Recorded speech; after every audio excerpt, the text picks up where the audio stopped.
Baada ya ushindi wa Yanga KMC Complex jijini Dar es Salaam, leo majira ya saa 10 atakuwa katika uwanja wa Jamhuri Dodoma kucheza na Coastal Union ambao makazi yao ni Tanga, lakini kwa sasa baada ya uwanja wao kufungiwa, kwa sasa wanatumia uwanja wa Jamhuri Dodoma kama uwanja wao wa nyumbani. Tuko hapa na Eliza maarufu Tuchezi kuchambua mchezo wa majira ya saa 10 kati ya Yanga versus Coastal Union, au Coastal Union kwa sababu ndo mwenye mchezo na Young Africans. Eliza, habari yako? Salama kabisa. Mzima kabisa? Swadakta kabisa. Mambo yanakwenda? Poa kabisa. Leo ni mchezo mwingine baada ya mchezo wako wa tano dhidi ya Fountain Gate katika uwanja wa KMC Complex kuibuka na ushindi wa goli 2. Leo ni mchezo mwingine unacheza na Coastal Union ambaye Coastal Union amecheza mechi 7 tayari katika msimamo wa ligi akiwa na pointi 9, wakati Young Africans wako pale umecheza mechi zako 5 na pointi zako 13. Leo ni mchezo mwingine wa ligi kuu. Kwanza ni mchezo wa aina gani ukiachana na hulo umaliza wakati yeye ametoka katika kushinda? Wewe ukitoka kuibuka na ushindi wakati Coastal Union naye akibuka na ushindi. Ni mchezo ambao utakuwa ni mchezo mgumu kwa pande zote mbili kwa sababu kila upande unahitaji alama 3. Pengine inaweza ikawa ni nyepesi kwa Young Africans kutokana na kumachua kwa wachezaji wa Young Africans na umuhimu wa matokeo wa huo mchezo kuhakikisha wanaendelea kujichimbia alama 3 zitakazoweza kuwafanya wao kuweza kujikuta katika mazingira mazuri ya kutetea taji walilolishikilia. Lakini vile vile kwa Coastal Union ni muhimu zaidi kupata matokeo kwa sababu kama amecheza mechi 7 ana alama 9, maana yake hayupo kwenye eneo zuri sana.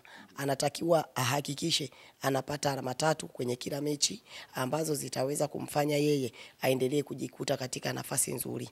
Pengine siku tukimaliza ligi awe na uhakika wa kuendelea kusurvive kwenye ligi na hata kwenye nafasi 4 za juu kama itawezekana. Kwa hiyo mimi nadhani Young Africans anauendea huu mchezo kwa umakini zaidi kuhakikisha anaenda kuwa respect wapinzani wake ambao ni Coastal Union ambao wameuchukua uwanja wa Jamhuri Dodoma kuutumia kama uwanja wao wa nyumbani baada ya uwanja wa Mkwakwani Tanga kufungiwa kuwa haukidhi vigezo. Lakini kuhamia Dodoma haimaanishi kwamba Young Africans atashindwa kupata matokeo mbele ya Coastal Union au Coastal Union atashindwa kupata matokeo mbele ya Young Africans, ili hali anajua umuhimu wa pointi 3 hasa mbele ya Young Africans. Kwa hiyo mimi nadhani ni mchezo muhimu kwa pande zote mbili na ni mchezo wenye ulazima zaidi kwa Young Africans. Ni lazima Coastal apate matokeo, lakini ni lazima zaidi Young Africans apate matokeo kwa sababu yeye ndiye mtetezi wa taji la ligi. Tunazungumza kwa Coastal Union ameshinda mechi 2 pekee katika msimu wa ligi kuu, ametoa sare mechi 3 na amedraw mechi 2. Young Africans ameshinda mechi zake 4 na amepata sare ya mechi 1. Mwalimu anatoka katika ushindi hapa, namzungumzia Mohamed, mwalimu wa Coastal Union, ametoka katika ushindi mnono kabisa akimpiga Tanzania Prison goli 2 wakati umetoka kushinda dhidi ya Fountain Gate. Una ugumu wake kiasi, lakini tuzungumzie upande wa Young Africans. Wamesema mmekuwa na shida katika swala zima la kupata magoli hasa hususan mbele, wakimzungumzia mechi iliyopita mwalimu hakumwanzisha Pacome Pedro. Young Africans kuna namna wakisema kwamba inatetereka pasina Pacome kuanza katika kikosi cha kwanza. Mchezo majira ya saa 10 endapo mwalimu labda Pedro akiamua kutoanza na Pacome, huoni kama inawatatiza Young Africans kupata magoli pale mbele? Mimi nadhani awepo Pacome asiwepo Pacome bado Young Africans inatengeneza nafasi nyingi lakini inashindwa kuzikonvert kuwa magoli. Lakini atakapoanza Pacome itakuwa ni nzuri na hata asipoanza itakuwa ni nzuri zaidi kwa sababu anaendelea kuitengeneza chemistry ya pale atakapokuwa anamkosa Pacome kwenye baadhi ya mechi, kwa sababu sio kwamba Pacome atakuwa anacheza kwenye kila mechi. Kwa hiyo ikitokea Pacome ameanza inakuwa ni nzuri, lakini ikitokea hajaanza inakuwa ni nzuri zaidi kwa sababu yule ambaye atachukua nafasi ya Pacome anakuwa anapata wakati wa kuhakikisha anaitengeneza chemistry ambayo siku itokea Pacome amekosekana, basi yeye akichukua ile nafasi ya Pacome anafanya kitu ambacho ni bora kuweza kuisaidia timu yake kupata matokeo. Kwa hiyo mimi nadhani tunauendea mchezo dhidi ya Coastal Union kuhakikisha tunapata alama 3. Kwanza sasa hivi hatuwezi kuangalia kwamba tunahitaji mpira mzuri. Sasa hivi mpira tunaocheza ni kuhitaji matokeo kwanza. Mpira mzuri utakuja baada ya Young Africans kasha tangazwa kuwa bingwa, lese yana mechi 3 mkononi. Sasa ile situation ya kupigiwa makofi kwamba tunawekewa gada ufuana, kwa maana ya mabingwa wanapita kwenye mechi 3 mpaka 4, hapo ndo hizo mechi zitakazokuwa zimebaki za kuonesha burudani. Wakati huo hizi mechi nyingine sasa za mwanzoni, kila atakayekuwa anakuja mbele yetu, sisi tunachokihitaji kwanza ni matokeo. Mechi 3 zitakazobaki huko mbele tukiwa tumeshatangazwa mabingwa ndo tutakazozitumia kuwaonesha wananchi na mashabiki wa Young Africans kwamba boli linachezwaje na burudani ya mpira itakuwaje.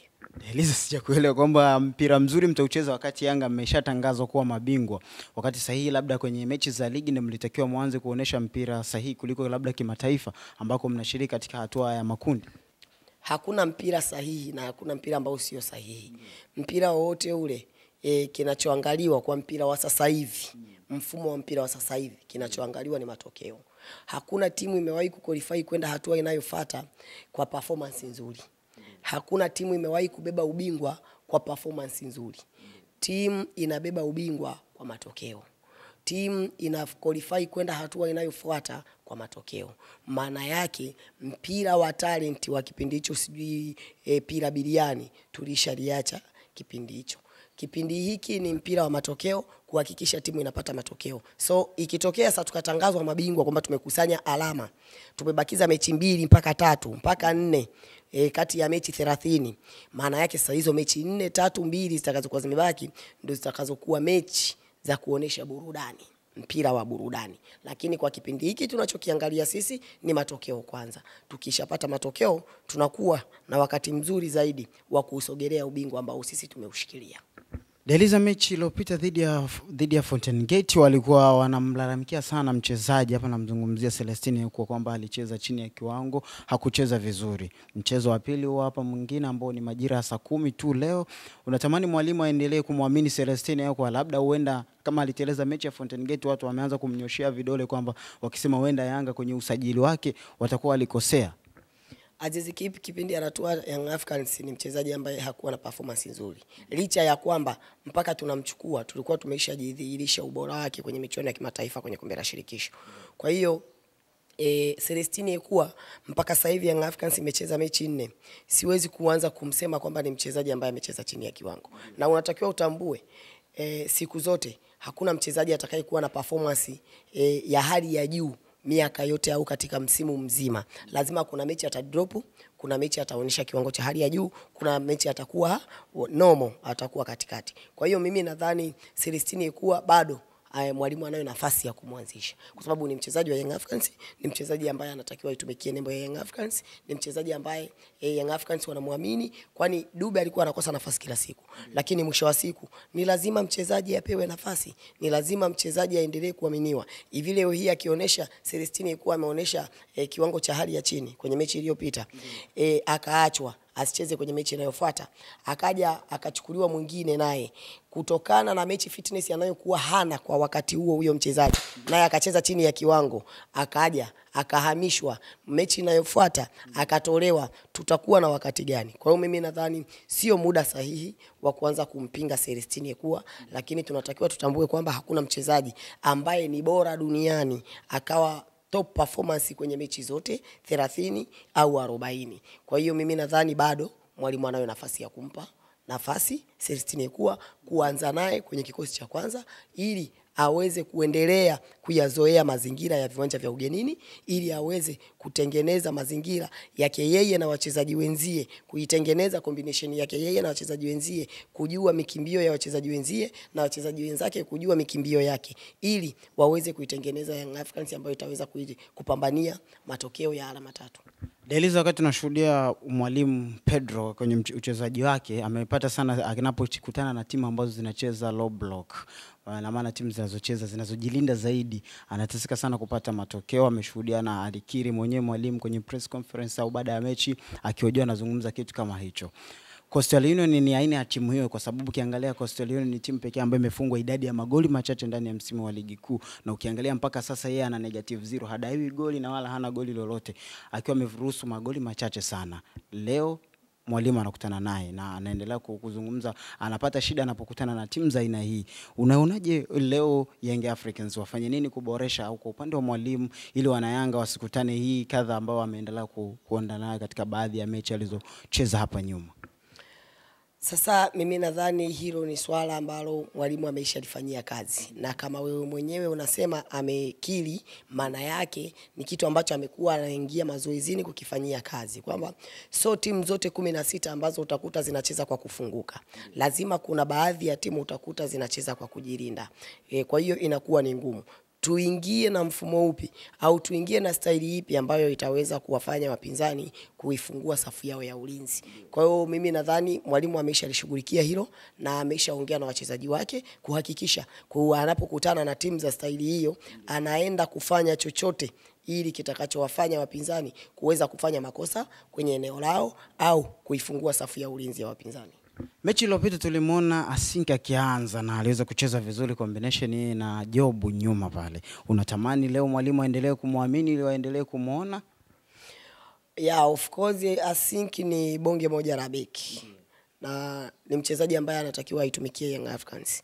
Ni mchezaji ambaye mpaka baka akiwa na adhabu au akiwa na injury au mipango ya mwalimu atakavyokuwa na ifesi, na uzuri ameishaona anacheza staili ipi, kwamba Frank Asiki anacheza hivi, anapandisha mashambulizi au anajilinda zaidi. Kwa hiyo kuna baadhi ya mechi mtakuwa mnamuona anaanza naye hata baka akirudi, lakini kuna baadhi ya mechi mtakuwa mnaona haanzi naye kutokana na mechi anayokuwa anaifesi na staili ya mchezaji anayokuwa anaicheza kwa wakati huo. Kwa hiyo bado mimi naamini Frank Asiki ni beki mzuri, na ukizingatia baka bado anaitumikia adhabu yake. Kwa hiyo mimi nadhani bado mwalimu anayo nafasi, na bado Frank Asiki pia anayo nafasi ya kuendelea kuprove kwenye hizi mechi chache alizopata nafasi ya kucheza.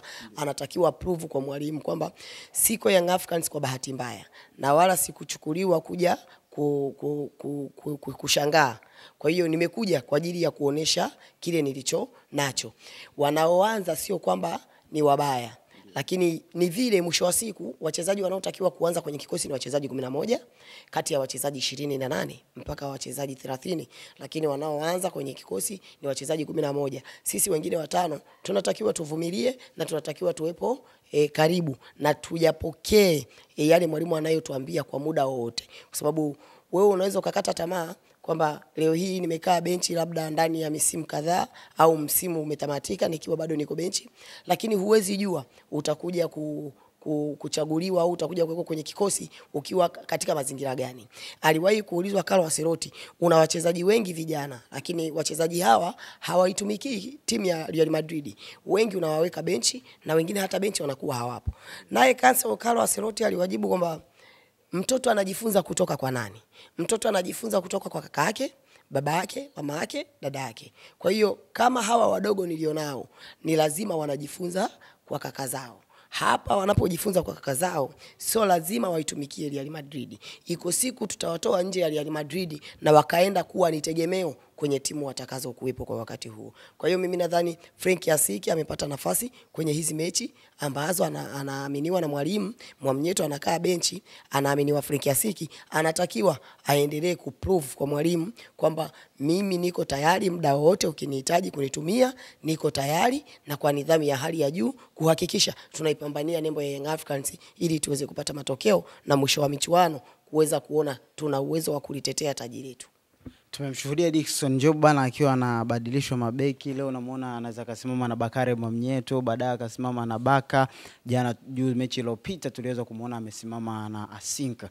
Ni vizuri na anaendelea kuonesha kiwango vizuri Dickson Job. Lakini tumalizie na hili, tunaendelea kumalizia. Golini baada ya DJR kuumia hakudaka kadaka Mtwalib Msheri. Kiwango chake ulikionaje katika mchezo uliopita dhidi ya Fountain Gate kuelekea mchezo wa majira saa 10? Unamuona mwalimu akiendelea kumwamini kwa kiwango bora au tumjaribu na Komene ambaye yuko benchi? Kwenye eneo la golikipa huwa halitaki majaribio. So kama umeishaona Abdulwahid Misheli ameishaingia kwenye hilo eneo na akaperform vizuri, huna sababu kwenye mechi ya leo kuanza kufanya majaribio tena kumtoa kumweka mwingine. Mimi sijawahi kuwa na mashaka na kiwango cha Twalibu Michel. Najua ni golikipa mzuri, ni golikipa ambaye anafuata nyendo za Djigui Diarra kwa maana ya kuwakumbusha wachezaji majukumu yao, footwork mguuni na kuweza kupanga vizuri safu yake ya ulinzi. Tena naweza nikasema na nikamsifia zaidi, pengine Michel anakuwa ni bora zaidi hasa kwenye mipira ya kona. Kwenye mipira ya kona Michel haumfungi kizembe. Unajua Djigui Diarra huwa na makosa yake kwenye mipira ya kona. Djigui Diarra mpira wa kona ukipigwa ukipitiliza kuja upande wa pili, Djigui Diarra unaweza kumfunga. Lakini Michel ikipigwa kona huwezi kumfunga hata mpira ukipitiliza kwenda upande wa pili. Anakuwa yuko makini zaidi kwenye mipira ya kona Twalibu Michel. So sijawahi kuwa na mashaka na Twalibu Michel pale anapokuwepo langoni. Eliza, nakwambia tofauti ya Diarra na Msheri ni swala la kona. Diarra na makosa mengi kwenye kona, lakini Twalibu Msheri yuko vizuri kwenye kona. Eliza, tumalize na kikosi chako ambacho natamani majira ya saa 9 kamili kitoke mwalimu atakachoanza nacho. Kikosi kinatoka saa 12, kwa hiyo mechi inachezwa saa 1:15.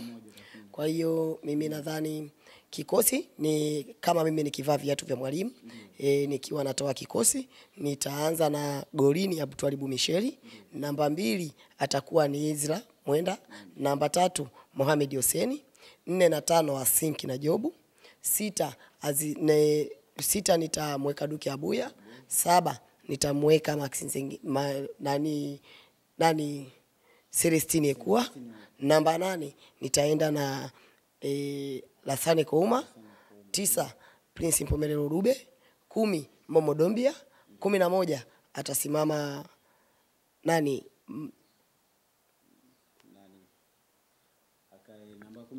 namba 11 Maxi Nzengeli. Anaweza kufiti. So kama hataweza kufiti Maxi Nzengeli, kuna Ofen Chikola, pia kuna Edmond Joni. Kwa hiyo ni vile ufiti wao wa mwili utakuwaje. Naam, hicho ni kikosi cha Eliza ambacho anatamani mwalimu aanze nacho majira ya saa 1 kamili katika mchezo wa Young African dhidi ya Coastal Union. Itakuwa ni watu wa Nazi kutoka Tanga kuibuka na ushindi katika ardhi ya Zabibu ya Dodoma Jiji, au ni Young Africans kuendelea ubabe na mpira wa kisayansi. Hii ni Data Sports kwa wakati mwingine, lakini na wewe unaruhusiwa, nisisahau, na wewe unaruhusiwa kuandika kikosi chako ambacho unatamani mwalimu aanze nacho majira ya saa 1. Bye.